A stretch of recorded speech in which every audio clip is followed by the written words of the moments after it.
Hi everyone, I'm Bernard, your Car Kuya. I'm the owner of Automobilico, and I have some tips for you for virus prevention when you're inside your car.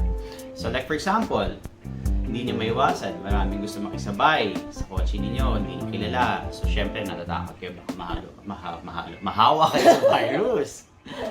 Diba? So, ano gagawin niyo? So number one, of course, wear your gloves, wear your mask, and don't forget to open your windows, don't open your air conditioning, and then simply drive para hindi kayo masyado makontaminate ng virus ng kasama ninyo. And then, after the ride, ang gawain ninyo, i-disinfect ninyo ulit yung steering wheel, yung switches, mga seats, mga windows, etc. etc. Tapos, tumakbo na kayo sa loob ng bahay ninyo after you enter the house. Discard ninyo yung mask ninyo, yung gloves ninyo, tapos maligo na kayo. Wash up.